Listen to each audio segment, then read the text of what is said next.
Hey everybody, how's it going? It's Jazzy Video Store Sasquatch here. We are here for Throwback Thursday, and it's a special Throwback Thursday because it's the first horror movie we're doing for the horror of the month of October.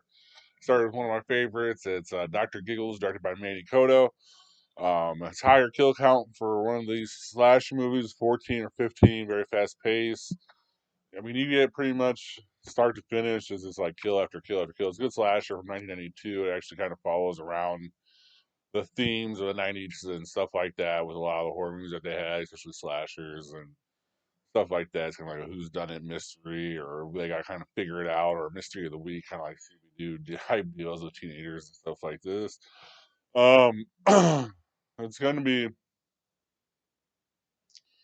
I know, taking the story original, so I'm not going to give you, I'm not really going to give you the full cast. I'm not really trying to like remake what this movie was. I'm trying to take like the Dr. Gill part of it and kind of make it more today, more modern, and more slasher and stuff like this. But I do want to note some special mentions. Holly Marie Combs from the Witch Show on TNT.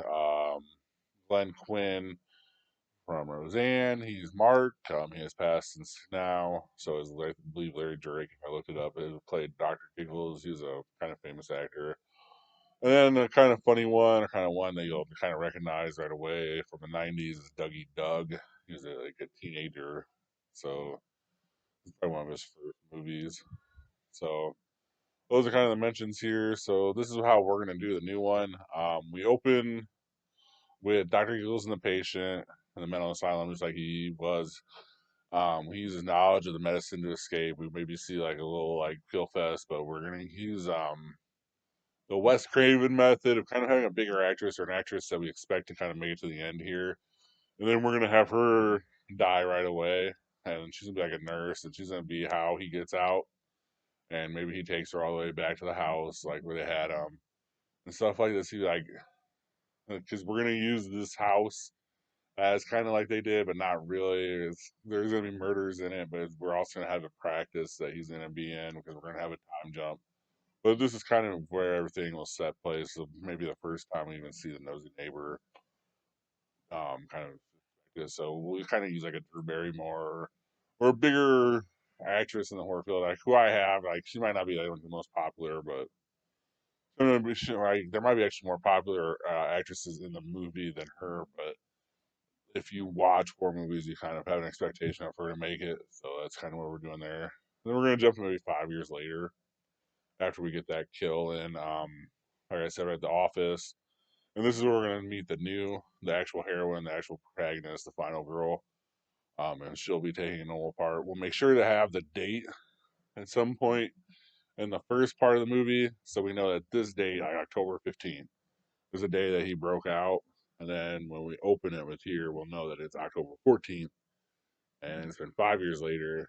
And then that will kind of be our representation of him to go crazy, kind of split apart, and be abnormal from where he has been. Um, After we do this, we'll find a protagonist.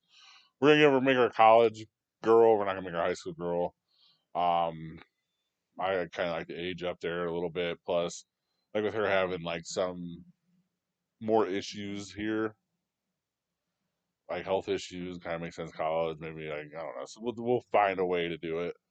And we'll kind of use that also a way to get more people into his office so we can start killing them and stuff like that. And we'll see probably her boyfriend, then five other people, maybe two other couples and a single guy. Um, and that is how we'll do our seven here. Um, Another reason to have her at college is I think that she'd be more accepting at college than a high schooler. Because the dad's gonna, because mom's passed away. We even use the nurse as the mom if you really think about it, but we probably won't do that. But the nurse passed away, or the mom passed away, and the dad ended up marrying a bimbo in the original. So we're gonna bring in a bimbo here for the dad to have, and she was very accepting in the original, and we have her very accepting in this one too, and not have that be a problem. And I think that that not being a problem would be more along the lines of her being in college and high school. Then we kind of go back to Dr. Giggles, maybe killing an animal after midnight. or maybe even killing a person, or just finding a way to get to see they kind of snapped at midnight. You know, had the nosy neighbor called in the police and nothing happened, blah blah blah. And get them dead, and get the two teens over there somehow. Maybe like they break a leg and they're in front of the house because he'd be the small town doctor. Get them there, have two of them murdered off there, so we lost two of the seven right away here. um, then maybe have later on we have one of the couple members going for an STD pill, and then the following, whoever it was, the female or male of the couple, go looking for them in the office as well, and that's where we get the murder. So we have boom boom two there in the office. So four, we're gonna start losing people here. The nosy neighbor has to go. We could probably maybe have him finally attack the protagonist, because we got to have him to attack the protagonist at some point in time. She survives. She gets the cops. Cops and her start looking for him, and in this process, the dad goes, Bimbo goes. So there we go. So, I mean, we're getting a pretty good kill count here. We're probably at 6, 7 right now. We're gonna lose a boyfriend. We're gonna lose the two cops. We're gonna have her be the only survivor. Maybe no, we'll go. We'll keep a cop, and we'll keep the cop. We'll keep the young cop, and we'll keep her. So those two will survive. So that'll be our survivors. So out of two, we have about 12 kills. So we'll be about on the course. I'd say probably a little bit longer with all these kills, so probably about an hour and 45. You know where I'm at with movies, about an hour and a half, hour 45 is perfect, so that's probably where we would get it at. Here's our cast, our main cast.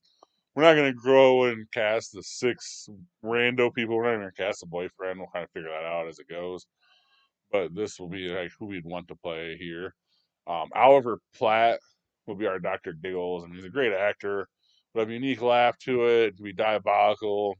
I was even thinking about this long before I even started doing these. I think this would be a perfect role for him, and he would bring like a creepy funniness to it. Like we kind of like that comedy horror kind of thing, and I think that he would be there with this. And he had a likability to him because he has to survive for 5 years, and we'd have to wonder why he survived for 5 years. Well, everyone freaking really kind of likes Oliver Platt, so it kind of worked. This is what I was talking about. The final girl here is I'd have Melissa Barrera, the Screams, two new Screams. Abigail, she kind of survived. We kind of expect her to survive. So she kind of dies right away here. It's shocking to like people who are in the know, and I think she would be one of the more popular people that we kind of picked in this movie. Like maybe you could argue the protagonist, Natalie Dyer, is, but I think about the same. So that's what I'm saying. But we're more relying on the pedigree of horror movie fans and horror movie people to know that she's gonna survive. So that's why we have her there. Our new protagonist will be Natalie Dyer. Stranger Things, she'd be Jessica Campbell. That's the original name for it. Um, she'd be, she's pretty much our wing through this movie. As soon as we get to see her, she'd be innocent looking enough. She's old enough. It's everything will be perfect. She has a pedigree of good horror shows with Stranger Things and stuff like this. And then we probably bring in Steve. Like I was thinking, Steve or the other guy from Stranger Things, your boyfriend. I think like, that would be perfect here in this movie. I think because a lot of these horror movies and a lot of these movies, you kind of want to bring a call, and we kind of want chemistry with people. So when we have this chemistry with these people, it kind of makes the movie go anyways. But we didn't really cast a boyfriend. I was just like me throwing it out there. And I think Matthew Lillard will be the dad. Kind of have a Scream connection with Natalie Dyer. We kind of bring in a little metaverse into it. Like when we bring it all in around, and he's a good actor. He's old enough to be a dad. He'd be a cool guy. Like you could see him being rich, and we get to see him with a bimbo. And the bimbo will be Bella Thorne. Um, I think she's a good horror. She's good in horror movies. This isn't a lead for her, but it's a good role for her. You know what I mean. We even hear her beating up the guy a little bit, and she's even like produced movies and stuff like this. So I think she would really fit into this, and I think she'd fit in the cast, and she'd be like a good younger woman for an older man type deal. Sean William Scott here. He'd be the older cop. I mean, he don't have to be 80. The guy in the original movie, is about 60, probably 70. So you kind of believe like he'd go back for years, but We only had to go really back 20, 25 years, and Shelly Scott's what 48, 50. Then we could probably old him up a little bit to where he looks like he's like 55, 60. I mean, we could definitely get him there. Yeah, and we could definitely get him to like tell a story like the original movie where there's a doctor that the town decided to go crazy of, and this is his kid, and so that'd be perfect. And then Damon Wayans Jr. here would be the younger cop. Let's be cops. New girl. I mean, look at his dad. I mean, I just think that he'd be kind of perfect here. He is built for a cop. He's funny. Like we kind of want to keep these action and the seriousness of this movie, but we kind of want to be a little humorous too. We kind of want to be like a comedy slasher horror movie type deal. Like we want the humor and kind of take away from the seriousness of the movie sometimes because we could get really gory and we could get really violent with some of the stuff, especially in a doctor's office and then some of the doctor tools that we could use and stuff like that. So just think about that kind of stuff. And then just think about how like it would be nice to like be able to laugh at a couple scenes while you're after you've seen some of the stuff. So that's kind of what I'm thinking here. Like I said, you can do whatever really you want to do. The studio wanted to do with how they wanted to do it.